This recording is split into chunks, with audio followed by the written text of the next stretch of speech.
गीता का सार अध्याय 2। हे प्रभु, आपके पवित्र नाम का जाप करने वाला भले ही चांडाल जैसे निम्न परिवार में क्यों ना उत्पन्न हुआ हो, किंतु वह आत्म साक्षात्कार के सर्वोच्च पद पर स्थित होता है।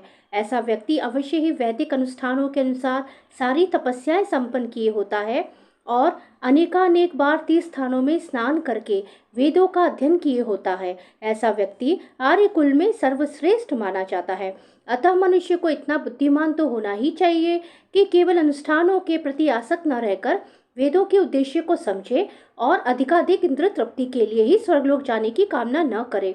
इस युग में सामान्य व्यक्ति के लिए न तो वैदिक अनुष्ठानों के समस्त विधि विधानों का पालन करना संभव है और न सारे वेदांत उपनिषदों का सर्वांग अध्ययन कर पाना सहज है। वेदों के उद्देश्य को संपन्न करने के लिए प्रचुर समय, शक्ति, ज्ञान तथा साधन की आवश्यकता होती है।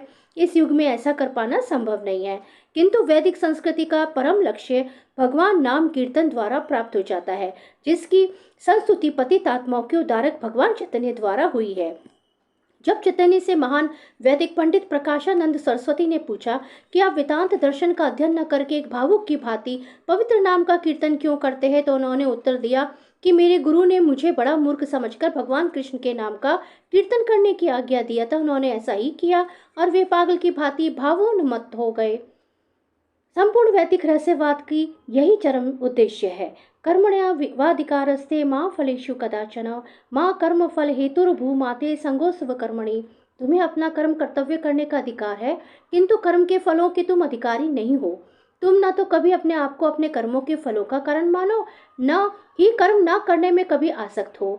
यहाँ पर 3 विचारणीय बातें हैं: कर्म, स्वधर्म, विकर्म तथा अकर्म। कर्म स्वधर्म वे कार्य हैं जिनका आदेश प्रकृति के गुणों के रूप में प्राप्त किया जाता है। अधिकारी की सम्मति के बिना किए गए कर्म विकर्म कहलाते हैं और अकर्म का अर्थ है अपने कर्मों को न करना।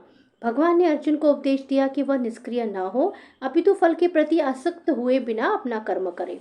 अतः भगवान ने अर्जुन को फलासक्ति रहित होकर कर्म स्वधर्म के रूप में युद्ध करने की आज्ञा दी। उसका युद्ध विमुख होना आसक्ति या दूसरा पहलू है। ऐसी आसक्ति से कभी मुक्ति पथ की प्राप्ति नहीं हो पाती है। आसक्ति चाहे स्वीकारात्मक हो या निषेधात्मक, वह बंधन का कारण है। अकर्म पापमय है, अतः कर्तव्य के रूप में युद्ध करना ही अर्जुन के लिए मुक्ति का एकमात्र कल्याणकारी मार्ग था। श्री कृष्ण शरणं मम, श्री कृष्ण शरणं मम, श्री कृष्ण शरणं मम।